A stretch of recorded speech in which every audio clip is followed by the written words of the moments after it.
And we're going to start right away with Reverend Don presenting a daily spell. And this is a spell for good fortune. I thought that would be appropriate for pretty much anyone, and certainly something we all need going into the new year. I have my candle. This is a piece of candle magic. I have the magic flamethrower. And what I'm going to do is I'm going to light the candle and then recite the spell to focus the energy into the candle.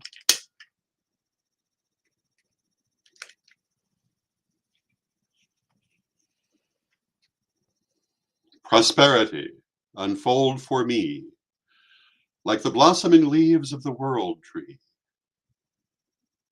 And every good thing be brought to me, and may only good luck attend on me. On the wheel of fortune I am riding high in the noonday sky, and all which I desire to be and wish to have shall come to me by all the power of 3 times 3. Clotho, Lachesis, and Atropos, cherish me and hold me close. Good fortune they always spin for me from the spinning wheel neath the world tree. As I do will, so mote it be. And of course, as I do this, I am focusing my energy into the candle for the flame to transmute into the universe. And that's an example of the mini spells that we used to make and which compose Reverend Don's super omnibus of incantations and invocations for all occasions. This particular one is page 17. Now, of course, you don't actually have to have someone else's spell. Traditionally, what you would do is you would light the candle, as I have done. You may have a particular incantation that you choose to use, as we did tonight, or you might simply speak from your heart, or simply focus your intent without speaking at all to put your desire into that flame as it burns. And then you let it burn either until the candle is gone, which we'll not be doing with this candle because it's quite large, or for a set period of time. And for some candle magic, you'll do it several days in a row. For some you'll do it once. Candle magic has many variations, but this is a nice, simple example, and again, a thing that everybody can use, good fortune.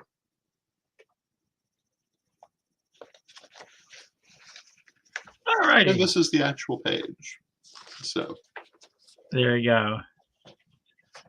And so, yeah, all right. So our chat room is open for the evening, and we're going to continue. Um, so one of the things that I think people ask, what makes people a witch or a magician or a thing like that? And one of the things I think I love, Byron Ballard says this, and there are a few others I can do. And thanks, Rain, about doing candle magic. I think candle magic is the way what a lot of people do. I think that's where they start. it's one of the most ancient forms of magic. Before the advent of candles, it was sometimes oil lamps, sometimes simply open fires. But I think people have been doing fire magic, which is now mostly candle magic, as long as we have had fire. Fire by Well, its nature is transformative. well, isn't the story, the Greek story about Prometheus? He brought humanity fire. Satan Hmm. brought humanity knowledge, but Prometheus brought man fire. And in essence, they're the same thing. Fire is the basis of almost all civilization when you think about it. It was the thing that really changed the nature of how we lived. And so, one of the things I think we need to do now is that people always ask about daily magic. Hmm. And so, why should we do magic on a daily basis? Why should we do magic at all? Well, what is magic? Magic, you can phrase it many ways, but what magic comes to is focusing your will to affect the world around you in ways that are hopefully helpful to you. And I believe that everybody does this every day of their life, every moment of their life, consciously or unconsciously.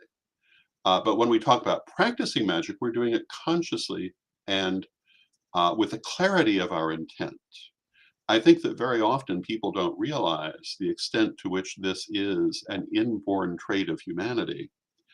And people often are doing magic against themselves because they don't realize it's happening and they're focusing on everything bad in their life. Um, when we learn to practice magic consciously, we take control of that process and we use it for the things we actually want rather than, for example, the things we fear. Or at least hopefully we do. That's why shadow work is so important also. So people should do. Byron Ballard has been really talking last year. She probably had a lot more influence on me than almost anyone else last year Hmm. in a lot of ways. And she's saying that we need to practice our magic on a daily basis. We need to do more magic. That Hmm. not just magic for ourselves, but also for our communities and everything else. And some people are saying, well, what good does it do? It's just more energy and prayers. I mean, you hear it all the time. So yeah, prayers and thoughts is on one end, but why should we do magic on the daily? And what's the difference between those two thoughts? Well, um, in the end, I don't feel there is a difference between what people call prayer and what people call magic. I think they both are a matter of focusing one's will, except one acknowledges it and one puts the power outside of the self. Um, but I'd say to some extent, if your attitude is "What's the point of doing magic? It doesn't really work," you should not be calling yourself a witch. Um, and if you find yourself doubting, my advice is to keep working. It will make itself clear that it works. Magic is extremely effective in my experience. But again, you have to be very clear on who you are and what you want. One of my favorite stories, um, actually about magic when it comes down to it, many, many years ago in the remote antiquity of the 1980s, I believe, might have verged into 1990. There was a particular person I was very interested in and hoped to have a romance with. And I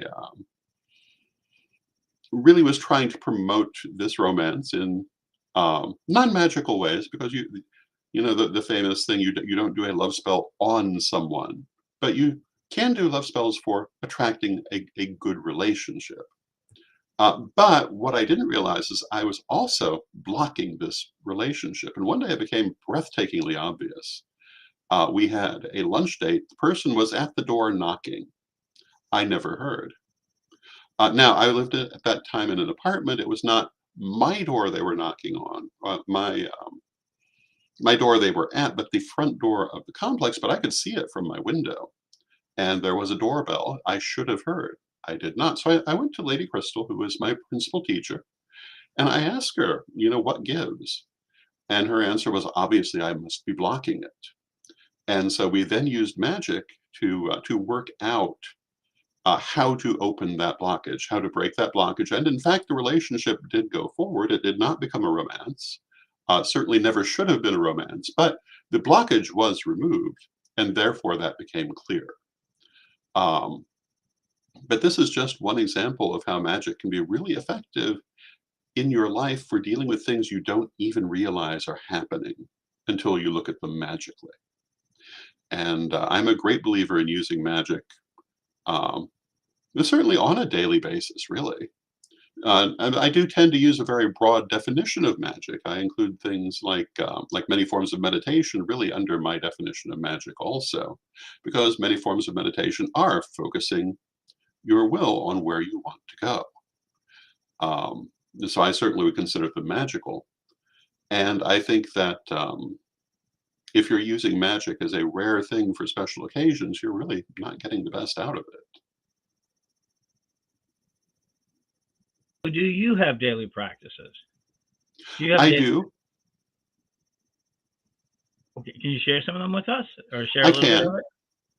I can. I also have to say that these have changed at different points in my life, and they also change depending what's going on in my life. But a good example of what at this point in my life I would consider a daily practice is talking to spirit, talking to the ancestors, um, and also programming my day. And I have a couple of different ways that I do that. One is simply um, a manifestation for a good day. The other is what I call creating a room in time, which is a more complicated, but not extremely complicated meditation where the things that I hope to have in the day um, are the elements of the room, and then I enter the room um, through meditation and take possession of those qualities. That's one example of the kind of thing that I might do now. At other times in my life, I've worked with the exercises that you would read in the degree books, and occasionally I still do.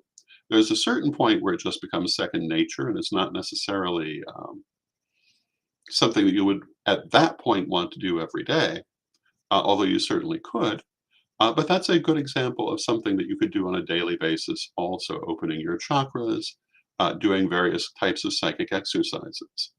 But I do think that taking the time to program your day, as well as consulting um, your higher power, however you want to approach it, I approach it as spirit and the ancestors, um, are what I would recommend as the very important things that you would want to do on a daily basis. Some people choose to do that, for example, by drawing a tarot card to allow the universe to communicate with them that way, or perhaps a rune or some other form of divination.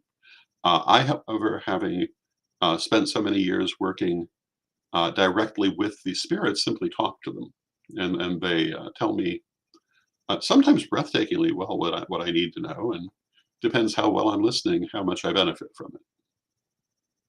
Because when we have to remember that we have all of these tools, but it's up to us to use them, and they benefit us in proportion to how well we are willing to use them. And as I was saying before, many people know magic but use very little of it. Um, oh, and thank you, Byron. Byron says that creating a room is a lovely idea. Um, it is a very simple technique, and each different thing that I want to put in my day becomes a piece of furniture or a potted plant or a rug or what have you. And then I move through the barrier into the room um, along with a focused intent and then take possession of them. And it can be, um, depending on what I'm trying to do, it can be easier or harder, of course, but it's not a difficult technique once you've mastered it. I see that Rain comments on using breathing and cooking as daily magical practices, which I think is very sensible. People greatly underestimate the magic of cooking. Oh, yeah, I agree with that. Well, for me, okay, so one of the things I use a lot of in my magic is incantations. Hmm. For this is the hour, the power of the hour, to work our wells. And I really believe in like small incantations to make it through the day for whatever I've got. Hmm. Some of them are made up, some of them are set up. Hmm. Um, you know, uh, I believe in the magic that is me. So we have these little memes. I guess memes. People don't realize memes before we hit the internet used to mean short thoughts that were complete capsule thoughts. That once you heard it, you knew what it meant. Um, when the walls fell down, you know, years ago that was not known, but for some of us and a lot of us, what was it? It was a piece about trying to communicate across barriers from a Star Trek show. Yeah. And there's a whole set of imagery that gets compressed. Memes were the idea of compressed, like old wisdoms were memes that people could remember. Cincinnati when the turkeys fell. That was mixing two different sets of memes together. But Yes. we had old ones like Stitch in Time. Uh, Stitch in Time saves nine. I mean, you've had that, whatever that meant, Hmm. and that was a sewing conjuncture, Hmm. or measure twice, cut once. Hmm. Yeah, So that's and those basically are memes. Yes. and people don't realize just like our bodies have DNA and those DNA have genes. Our language is DNA, and that memes are the genes that we make it up. That almost all words in and of themselves are compressions of thought, of entire Hmm. thought, compressed into very smaller and smaller space that goes from mind to mind. And just like you saw those pretty pictures passing through, so does the incantation. An incantation is kind of a meme or a Mhm. series of little memes put together. Yeah. So that that belief is there. And so I think that incantations or these sort of old memes or these old quotes are really good little spells. Mhm. So, you got a house blessing spell in that book, don't you? A house blessing, did you say? Yeah. Yes, we Is that do. one? How often should you do a house blessing? How much? I mean, I think you Well, should it be doing depends that in part more. on your house. Well, talk Uh, about that. uh, well, obviously, when you first move into a place, it's good to do a house blessing. But it depending on the energies you're dealing with, depending on other things you're doing, you might even want to do it um, monthly. It's not necessarily something that you would only want to do when you come in, because energies are constantly building up. Now, um, there are different ways to deal with that. One of the things that I would recommend is dusting with intent. Years ago, I was reading at a particular metaphysical bookstore called Light of the Moon in Evanston, Illinois. And one of the things that they did there is, if they found that things started getting sluggish in terms of business, they would start moving things around on the shelves and dusting and otherwise sprucing up the place, and it would change the energy patterns. And presently, things would pick up. This is basically what a house blessing does, and there are different ways to do it. Um, but you want to cleanse and bless your space, and it does not hurt to do it frequently, particularly if there are lots of people and lots of things happening. But even if there are not, you don't really want your energy patterns to become stagnant. No matter how good the energy is, it should not be allowed to become stagnant. So you want to keep it moving, and that is one way to do that. So I would recommend, um, I would say probably monthly. And Rain mentions doing this on the full moon. That's an excellent time to do it. But it need not be tied to any particular occasion, except the need to do it. I am a great believer in the idea that you don't want. We do want to attune to the energies of the universe, but we don't want to be so bound to that we can't do what we need to do when we need to do it. Fair enough. I mean, we're talking about a lot of energies going around, Mercury retrogrades and things like that. But let's talk about a slightly different. So you're involved with the crystal web you Yes. create. So that started a very long time ago for one major grid. There's a lot of people in there. But that's a shared spell. What is the difference about doing a spell that everybody shares, that everybody is doing a common spell, that everybody uses the same words, the same rites, the same rituals towards the same end? Well, the crystal web is a good example of that sort of thing. Every month we do um, a ritual to cleanse and energize the web, which many people all over the world take part in. And we've also done tradition-wide ceremonies that are similar. Other traditions have done tradition-wide ceremonies. Multiple traditions have occasionally come together to do uh, global ceremonies, global spell work, for want of a better way to put it. And this, of course, is very different from a single person doing a spell. When a single person is doing a spell, their energy is the only energy that's really important, together with the energy that's around them. But their energy, they can absolutely control through themselves. When many people are involved, it can be harder for that energy to be focused, because you don't necessarily know um, everyone who is involved, or whether they really get what's going on. So there has to be a strong control, in my opinion, on the focus of that energy for it to be effective. With the crystal web itself is the control. People put the energy in, and it is directed um, for the purpose of these large ceremonies through the master access points of the web. Um, when, for example, a temple or a coven do spell work together. It's a much smaller number of people. It's easier for them to all be on the same page, as it were, but they need to be on the same page to have a good outcome. Um, and even when it's just one person, sometimes you cannot be on the same page with yourself. I mentioned spell work, or not, I mentioned shadow work earlier as being important for spell work. And that is working on your own internal blockages you may not realize you have. And I gave an example.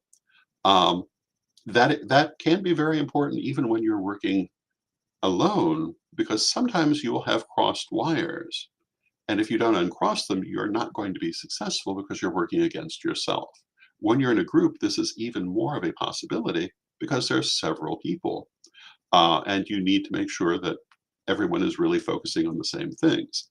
In a global ceremony, um, it's very difficult to have any surety that everyone's on the same page. And that's why I say for that sort of ceremony, um, that the energy is coordinated and moves, for want of a better way to put it, in a herd um, to the same place is the way that you would react to that.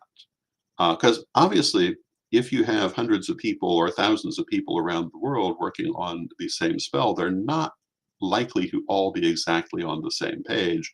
There might even be people trying to join for the purpose of subverting it, although one hates to think in those terms. But you must be mindful of how that energy is being controlled, and you can avoid that problem by having that control in how the energy is focused. One of the ways you can do that is through using a sigil that focuses the energy, by using an incantation that focuses the energy. I mentioned the crystal web master access points as one way of helping to focus the energy put into the web. But there are many ways that you can help to keep everything on the same page, even when there are many people. But it is important to be mindful of that. So, suffering through a little bit of an allergy attack throughout the day today, which is odd, but I need better spells for that. But what is so what is the difference between, say, a daily spell, or is there a difference? And people who are saying that you make your daily offerings. You make I your don't know that offerings. I really consider there to be a difference. Can you talk about that? I mean, the power of giving a daily offering, say, to the ancestors, and do you need to give a daily offering? I know there are a lot of people who do, but some who don't. Can you talk about having that as a practice? I think it's a lovely practice.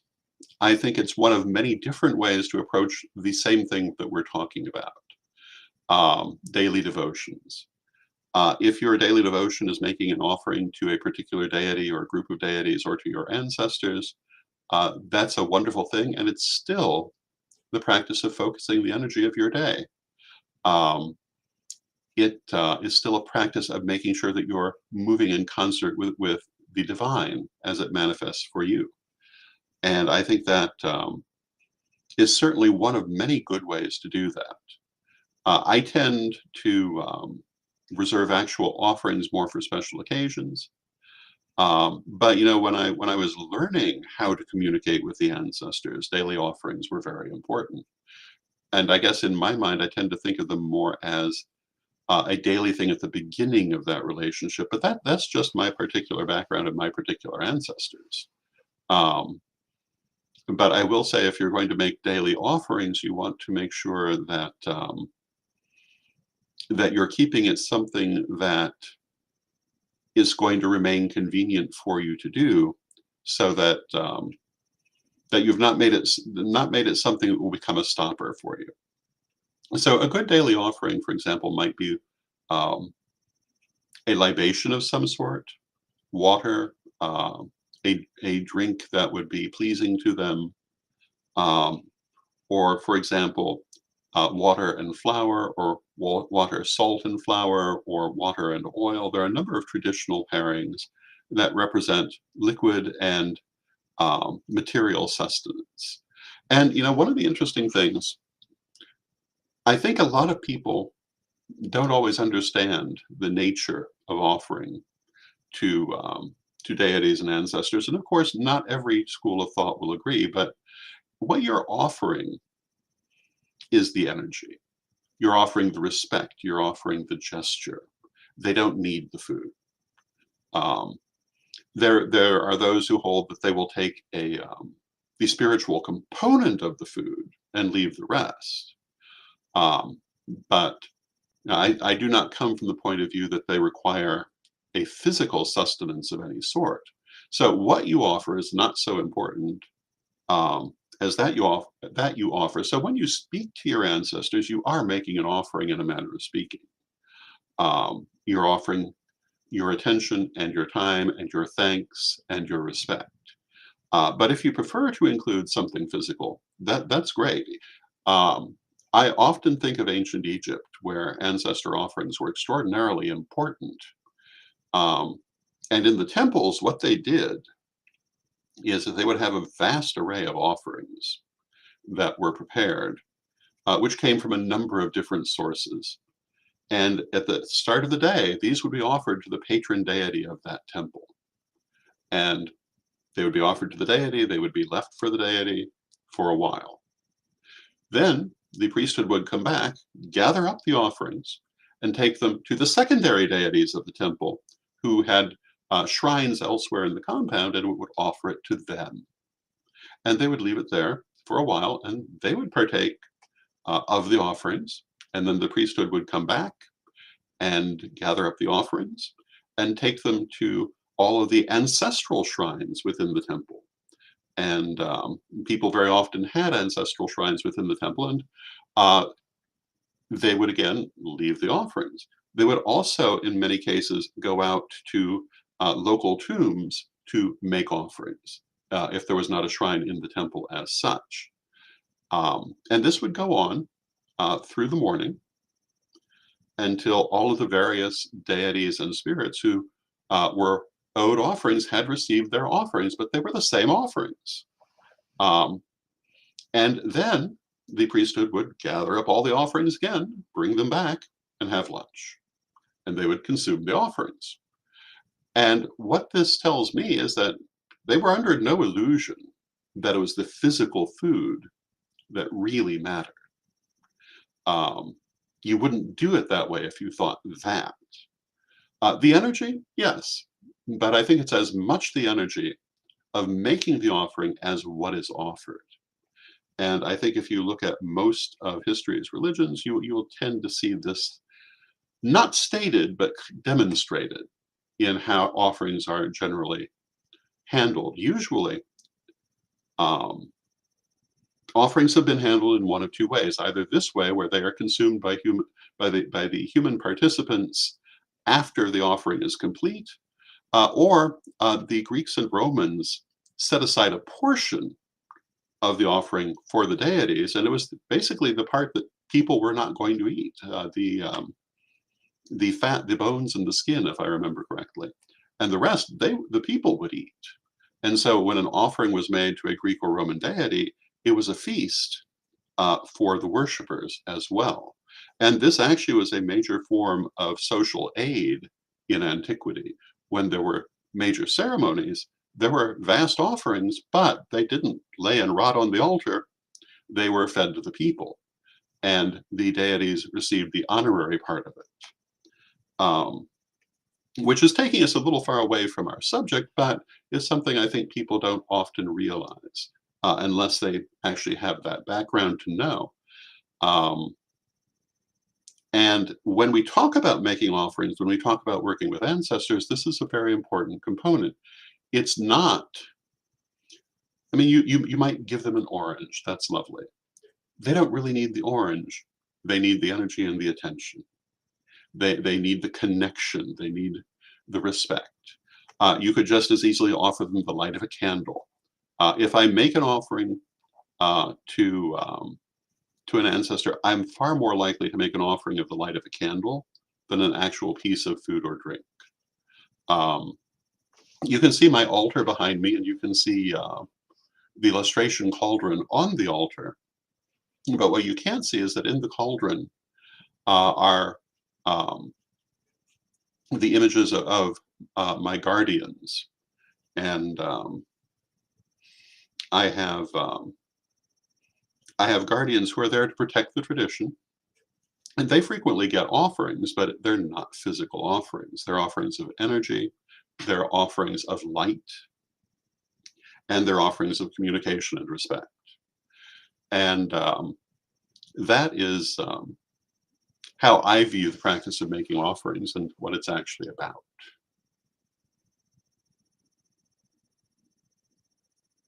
So, now that I've finished my sneezing fit, um, um, okay, so we've talked a little bit about all sorts of different magical practices and things about the daily spell. And the idea I think people don't understand about magical, about and thank you, Rain, for giving us all the information you say. And she says, "I'm sorry if I'm talking a lot. I'm very interested." Well, that's what we're here for. Uh, Absolutely. in some ways, it's an extension of what we've done with the vlogs you've done and things of that nature. Hmm. Um, so talking about the spelling incantation, you're up to $1,596, I believe. Yes. Last look that you've done pretty well with that. And that is for your incantations, which is on Kickstarter. Yes. And that page again that we used earlier. Yeah. And the Kickstarter is for Reverend Don's Super Omnibus of incantations and invocations for all occasions. And what it is a combination of incantations like this that Hmm. I did at the start of the program and artwork. And it can be approached from a number of different levels. You can think of it as a spell book. You can think of it as an art book. Um, it has a number of ways of interacting with it.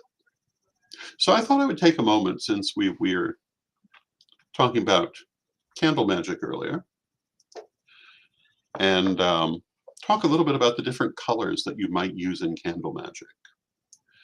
And when you do magic of any kind, really, there are all kinds of variables you can use to help focus that energy.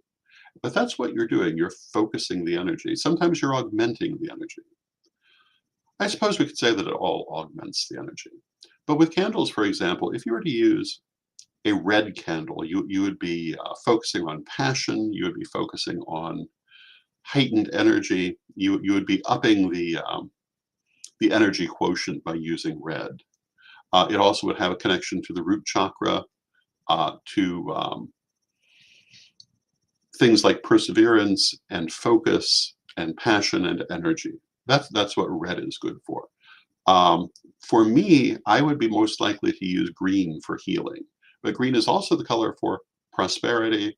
It is a color of growth and expansion, and it's been associated with money since antiquity. Um, and it so happens that during much of the 20th century, American money was green. And some people might think that's where the association comes from, but it's not at all. It comes from the use of copper in making coins of relatively low denomination, which of course would turn green over time. And I think that is part of where green has come to be associated with financial prosperity. Of course, it's also associated with growth in the plant world. Yellow is for, in my mind, things involving working with other people, involving working with um, media, with um, getting a message out to a large number of people, with becoming um, successful in public communication, whereas I would be more inclined to use blue for private communication. Blue is very good for willpower. It's very good for persuasiveness. It's very good for eloquence. Um, and particularly in your everyday personal dealings. To me, purple is always psychic and spiritual. A dark blue might be a little bit more focused on psychic and clairvoyant work, whereas purple is more the spirituality behind it. But they do kind of merge together at a certain point. Orange is um, very good for creativity, very good for physical passion, very good for enthusiasm. Um, Although very often people will choose to use red for those things also. That's a personal choice. These are some of the colors you might use. Pink is often used for romantic love, although I tend to think it might be preferable um, for platonic love, but different people will have different connotations. I see that that Rain comments on having their own online business, and so would yellow be best? In my opinion, yes. Yellow is the color of success. It's the color of the sun. It would be a very good color, in my opinion, to use. Um, these are some of the colors that you might use, and for black, you would be normally doing protection work. Black is um, it absorbs negativity, it repels negativity, it conceals one from negativity. So black is very good for protection. White is good for almost anything. Uh, White is the all-purpose color that can be used for all purposes. It also is, for many people, a color of spirituality. It's also very good for new beginnings. And I heard someone once who was absolutely horrified by the idea of white being an all-purpose candle, and they were so scandalized because the colors were so very important, and um, they went on at some length. But my response to that, and I did a vlog about it, is that all these colors are modern. Um, People doing candle magic a few hundred years ago, they weren't going to have a purple candle. They were not there. Maybe if you were very, very wealthy. There have been some colored candles throughout history, but you did not go down to the local store and find 25 colors to choose from in your candles. Mostly they were white. Of course, they were good for all purposes because they were the only thing you were going to get. And if they were good for all purposes then, they're good for all purposes now. Um, and so as you'll notice, well, you may not be able to see it because I'm using a jar candle. This is a white candle, which I think is quite appropriate for good fortune, but also any other purpose. You'll also notice, as I just said, I'm using a jar candle because I think, particularly on this occasion, it's a little safer. Um, it is a little more controllable. Although if you can see the altar in the back, there are a couple of jar candles on the altar and a couple that are not. But you do have to be mindful when you're using candles that things can happen. I knew a lady once who burned her house down because she left a candle burning under dried lavender. Even though she thought the dried lavender was far enough above the candle that nothing could happen, she was wrong. So you want to be careful with your candles. You can, under certain circumstances, leave them burning, but you need to be careful where you do that. Putting them in a bathtub or shower, for example, where nothing can possibly catch fire, and in a jar is one way in which you might do that. But you want to be very careful in general because fire is a serious hazard. And even, well, anyone who's worked with candles for any length of time already knows this. I remember many years ago when I was reading for D&H Psychic Fairs, I had a lovely table setting that included a wooden candle holder.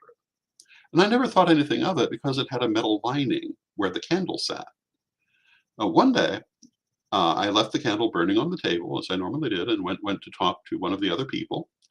And when I came back, the candle holder was on fire. The little metal tray did not protect it. And I have been very cautious about using wooden candle holders ever since, and also about just quietly walking away from them. You do want to be mindful of what you're doing. And it's also, in my opinion, very good to have a candle snuffer. Although Hmm. in some cases, if you're using a jar candle, it might be the lid to the jar. But snuffers, I think, are a very good way to put candles out. They're much less likely to sputter or splatter or any number of other potential missteps. And so, what about this? The idea that you're not supposed to blow a candle out. Well, my feeling on that, I think it is best not to blow it out.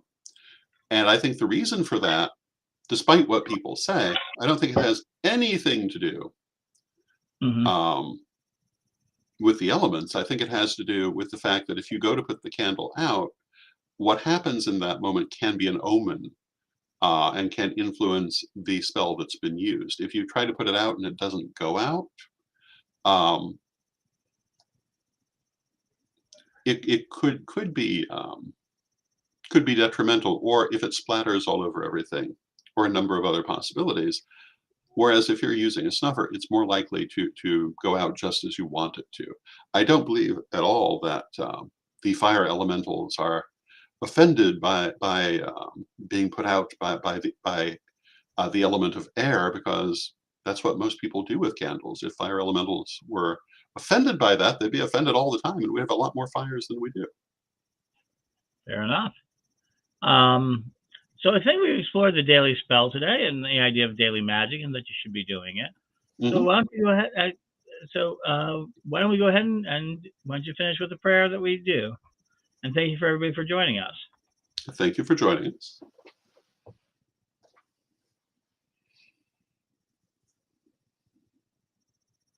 Beloved Mother Goddess, beloved Father God, beloved ancestors, we ask you to help us as we go forward in our spiritual journeys, to focus our energy on those things we truly want, to have clarity of mind and clarity of action, and to use our magic in the most effective and most positive ways possible. Help us to have that clarity. Help us to take those actions which are needful to be taken. And let us transform our lives. Let us transform our world as we go forward. And beloved Mother Goddess, beloved Father God, beloved ancestors, with great love and respect, we thank you, so mote it be.